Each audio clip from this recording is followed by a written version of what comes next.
Hey everybody, it's another week with Living in the Promised Land. And this week we're going to be talking about living in Egypt. So this is the first area of the area that we all start in. And it was really interesting because God was talking about that. And so this is where we're born into. And so we're going to take a look at Egypt and kind of see all the parallels that are in there and kind of see how they apply in our lives. So this will be really exciting stuff. So here we go. Alright, so if you go to Exodus 1 verse 8, it talks about that then came to power a Pharaoh that did not know the God of Joseph. And Joseph was the son of Israel, or the son of Jacob, that came to Egypt and through all of his difficult circumstances and everything, interpreted his dream for Pharaoh, and then became second in command of Egypt and saved the country. And God just did some amazing stuff over there. So they had really good relationships. But then came to power a Pharaoh who did not know about all that, did not know about God. So immediately we already have a relationship disconnect here. And when people get that relationship disconnect with God, bad things usually start happening. Everything tends to start going downhill from there. And so this particular Pharaoh, he was just like, okay, so if these people are going to be over there and they're multiplying like crazy, he looked at them, and then instead of in love, he looked at them in fear. It was just like, if we ever get into a war, they're going to turn on us and we're going to really have our hands full. And so that was an ungodly belief based in fear. The godly belief would have been like, hey, if we ever get in war, they'll probably come and join our side, and then, I feel sorry for whoever's going to be picking on us because they're going to have to deal with them too. And it would have been smart to keep really good relations with them and stuff. And things were good with them. So, like, looking back on things, the objective that he was wanting to have, which is victory in war, would have been a whole lot better if he just did not enslave them and just left them alone as neighbors. But that's kind of the way things go when we make decisions out of fear, which puts us into a control mode, which manipulates situations. That always a recipe for stuff to turn out bad. So there's times in my life where I've gotten some information based in fear, and then I got controlling out of that, and then I made some bad decisions and bad things happened. And so be able to take a look at your life and keep an eye out for that. All right, so we've got this Pharaoh that has come to power. Now, Pharaoh in our lives represents Satan. Satan has authority over our initial life. We're born into sin. Egypt is the land of sin. Even the Bible calls it the land of sin.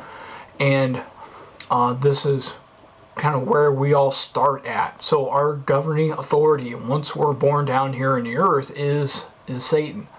And so he's kind of the prince of the air, the ruler over things that are going on. So when we look at the world, and especially like non-believers that look at God and they see all this bad stuff happening, and they're just kind of like, well, if he's such a loving God, why is all this bad stuff happening? I can't believe in a God that allows this and this and this to happen. I've had friends tell me that.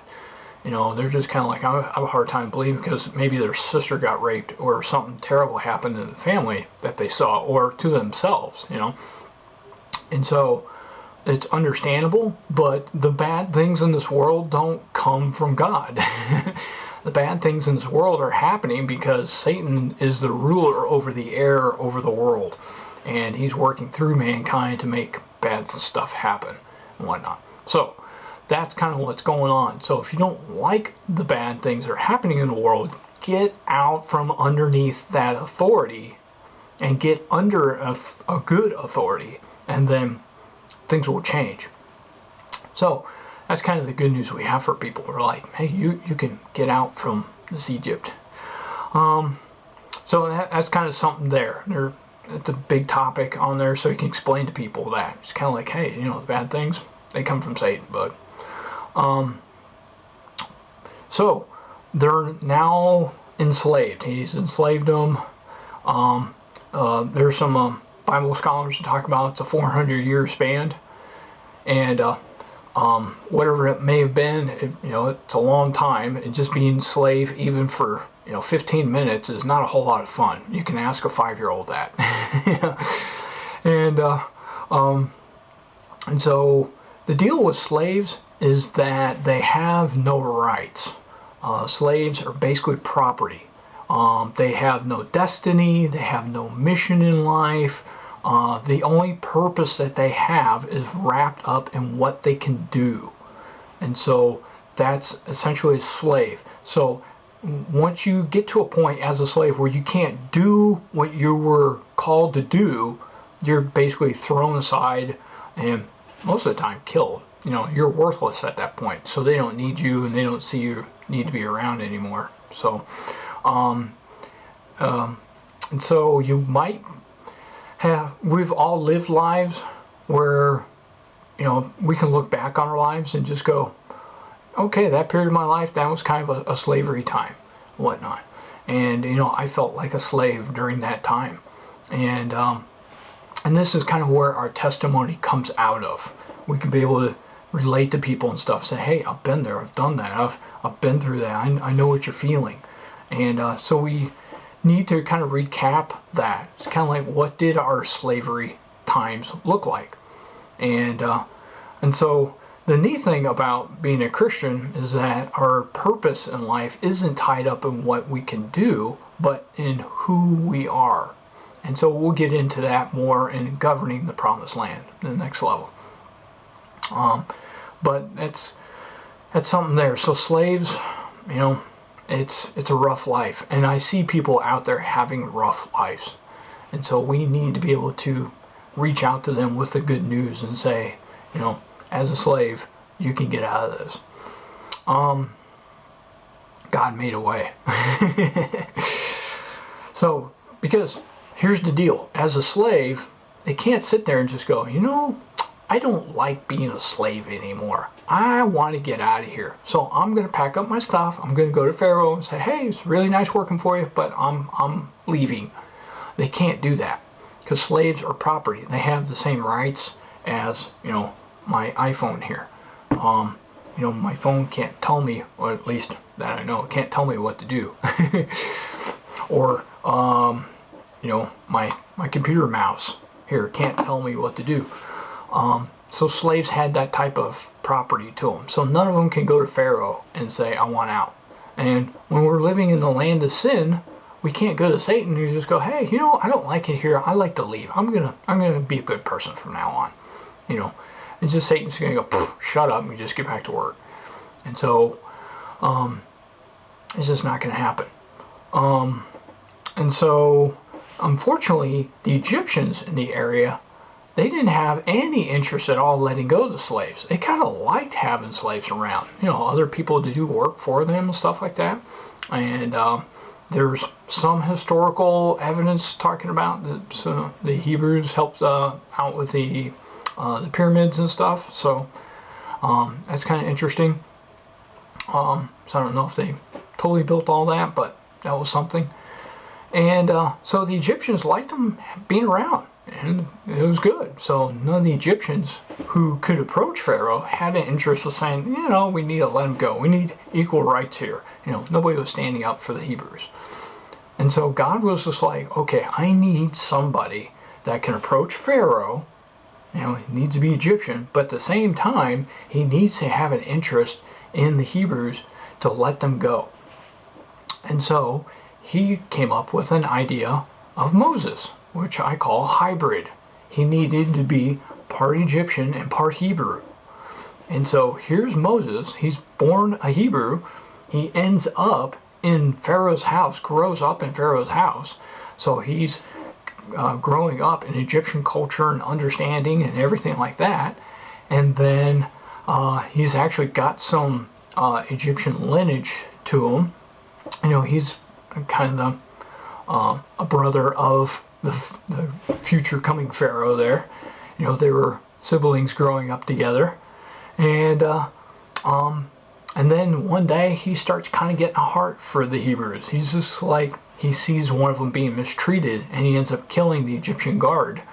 And so he was just like, oh, I better bury the body. And then he finds out that other people know about it. So he's like, if they know about it, Pharaoh's going to know about it, and I'm going to be dead. So he flees Egypt.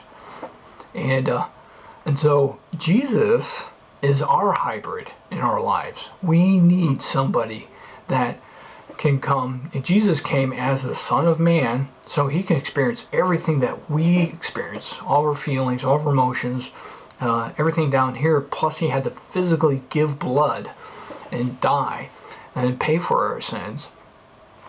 And then at the same time, he needed to be the Son of God, so that way when he did die, that he could be able to take that authority and go to Satan and just go, you need to let my people go.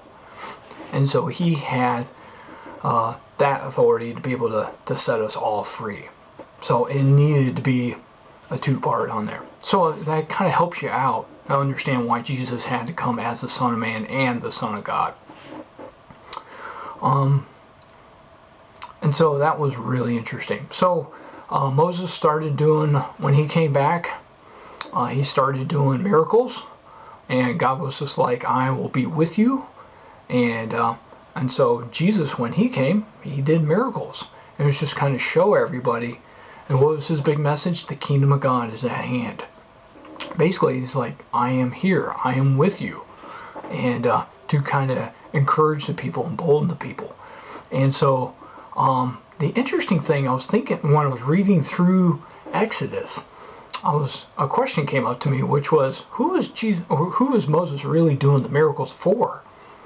And I was just like, well, for Pharaoh, right? Because he's got to let him go. And then I read, I believe it was like the fourth miracle where they're dealing with the frogs. And the frogs came, and all the frogs were all over the Egyptian side of the countryside. And then there were none down in Goshen. And they had all these frogs all over the place. And finally Pharaoh gets it. And he goes, hey, I will let you go. Just go worship your God. Go do that. It's fine. Just get out of here. It's okay. I'm cool. Just go worship your God. And I think at that point, because his magicians were able to reproduce a lot of the previous miracles, and I think at that point is when Pharaoh got it. He's like, now remember, this is a culture where it's multiple deities. They believe in multiple gods. So now he's starting to see another power in force that doesn't line up with anything he's been taught. He's like, this is a different God. This is something greater than any of my gods. And so I think he got it after the fourth miracle and was just like, okay, you can go. Because God talks about in chapter 4, verse 21, that he was going to harden Pharaoh's heart. And I think that was the reason why. Because when I talk about, why does God have to harden Pharaoh's heart? That doesn't make any sense. And it's because after the fourth miracle, Pharaoh's going to get it. He's just like, look, I don't want to deal with God. You guys just go out there. And so God had to harden his heart, and so he can do these 10 miracles that are going on. So I was just like, okay, if it wasn't for Pharaoh, who was it for? I was like, well, the only other people out there are the Israelites. And then it hit me. I was just like, he's getting ready to ask, several million people, roughly, 1.5 to 3 million people, to just pack up everything that they own, all their lives, and leave behind everything that they know, and just follow God that they're just getting ready to know. And so he's doing all these miracles to really convince them. And so I believe when we're Christians and we're talking to our friends about God, and we start telling them about Jesus and stuff, and they reject it, we need to not give up. We need to be able to just hang in there and just kind of keep loving on them and keep giving them, just keep telling them about Jesus. Because I think after several times on there, they'll start to get it, and they'll just go, oh, okay, now I get it. So it's kind of an encouraging word for some of us. Just don't give up on those people. And so I love that. I love that he was doing the miracles for the children of Israel in there. And then in chapter 12, verse 1, it talks about the Passover. And this is just a great parallel about Jesus, about the Lamb of God, about shedding the blood, putting it on your doorpost of your life, and then when the death angel passes over you, that he will just keep passing over, and that death will not come to you. And just as Christians, we're going to experience that when we die. Is that we'll be able to, go on to heaven from here. So it's very exciting stuff. And then that was also the release of the Hebrews. So once Pharaoh lost his son and experienced that grief, then almost out of his anger, he was just like, just get out of here. So at that point, Moses knew, okay, we're really free this time. Okay, Moses, or that Pharaoh really means it this time. And so Moses ran back down to the elders and was just like hollering, yelling, and screaming, and was coming to them, and was just like, hey, we are free. You just got to follow the angel, and we're out of here. And I guess that's bringing up, we have a lot of acceptance messages out there on Jesus, and I have a little bit of an issue with that, because I don't think Moses came down there and was just like, okay, if you accept this in your heart and you really believe that this happened, then you can go. I think what Moses was saying was like, you need to, we are now free. Okay, it's all done. We need to pack it and go.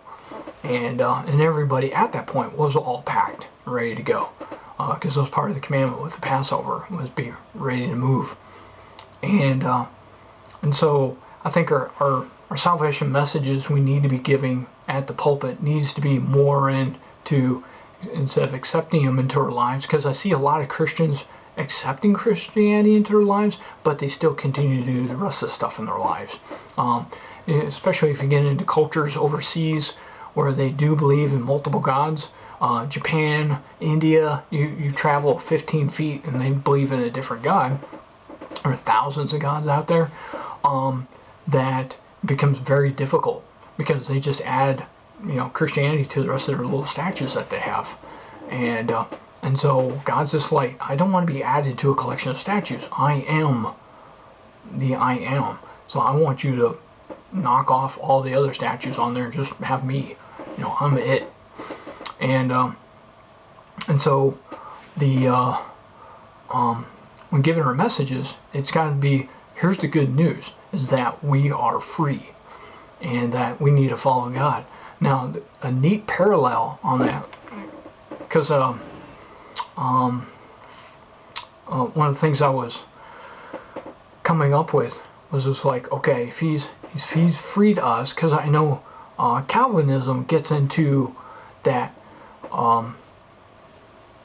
brings up the verse in the Bible that we cannot earn His grace. That is a free gift given to us.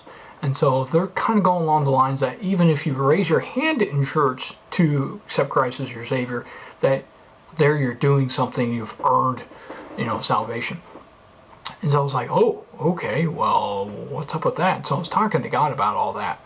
And I was just like, we're responding to His love. We have to do something. It's not that we're trying to earn it. It's just, we're responding. And God was just like, okay, it's like being in prison. So He gave me this prison analogy. And so what He was talking about was that He's like, you are in a prison cell, okay? And you're locked up and everything like that. And then all of a sudden, Jesus comes down and He is, He's got the keys. And so He's unlocking your cell. And then He opens the door and then He just walks away. And so you're sitting there going, oh my gosh, my door's just been unlocked. And so what Jesus did is that he went to the warden of the prison and paid for us to get out. And so you walk up out of your cell, and you kind of look through the door. You notice there's no guards there. You look down the hallway. There's no guards down the hallway. And so you're like, huh. So all the guards have been called off. So you can now walk down the hallway. And so you get to the door leads you outside. You open the door, it's open. And you walk outside, and you look up, and like all the guards that are up in the towers are all looking the other direction. And so you're like, huh. And so now you've walked that far, so now you walk through the courtyard, and you notice the front courtyard doors are open. And so you're able to walk out of the courtyard and out of the complex. So that's kind of what Jesus has done for us. So the good news is that Jesus, his free gift, is what got us free. Okay, all the doors in our lives that are holding us back, all the cell doors to sin, and all the guards are now, the doors are open, the guards have been stand off. And so what the free price that he paid for us is Jesus being able to do all that for us. Okay, now it's up to us to be able to get up from our cells and walk out of there and follow God. Okay, we still have to do that. We're being encouraged. So that's the good news we need to tell people, is that yes, you're still in prison, but the good news is all the doors are open, all the guards are gone. You can walk out of there. You don't have to stay in that prison cell. You can walk out of there and live a new life. You can live the life that God has intended for you, which is something that he told the Israelites. He's like, I have land over here flowing with milk and honey. And that's good, because they're in Egypt, and it's kind of a desert, wilderness area. It's kind of hot and miserable, and not the greatest place on earth to be. And he was just like, I've got a lot better land over here for you guys to live on that you'd really like. And so God has a life for us that is a whole lot better than what we're living right now, that he wants us to live. But we got to get out of Egypt, and we've got to get into his land. So when we hear about all these promises that God has for us, and they don't come true here in Egypt, they come true over there in the promised land. So we've got to get up and follow God out. And it's an interesting thing, because what does the word Christian mean? It's given to us by the Romans. It means follower of Christ. So it's like, do we see Christians really following God? And so that's a challenging thing right there. Are we following God, or are we following ourselves? And so to be followers of God, and so we're leaving the lives that we know. We're leaving the lands that we know. We're leaving the sin that we know behind. And we're following a God that's going to lead us and guide us into new things, into better things. And so that's what we're wanting, and that's what we're going to do. And so we're trusting that he has a better life for us. So we're saying no to the old. We're saying goodbye. I'm not going to be a slave to that sin anymore. I'm not going to be a slave to those attitudes anymore. I'm not going to be a slave to those mindsets anymore, those emotions anymore. I'm going to be now following a God who has new mindsets, new emotions, new things for me to experience. And I'm going to be going his way and doing things his way. And so I'm following him. So I'm packing up my stuff and I'm following him out. So that's what we're doing. The interesting thing was, so while they were leaving, there was actually several Egyptians that were like, hey, wait for us. We want to come and follow your God too. So there were several Egyptians that got it. Well, they went through kind of the brunt of the miracles and stuff. And so they were like, yeah, we believe in your God. you know. And so the good news about this story is that some people who you feel would be hardened people against God can turn if they see the love of God and they see the grace of God and they see His power and stuff. And they'll see the big thing is His love. And that's really what people are looking for. They want to be loved. So they'll see that our God's different and that the other gods are really false. So the verse, chapter 14, verse 20, that it's interesting because they head down to the Red Sea.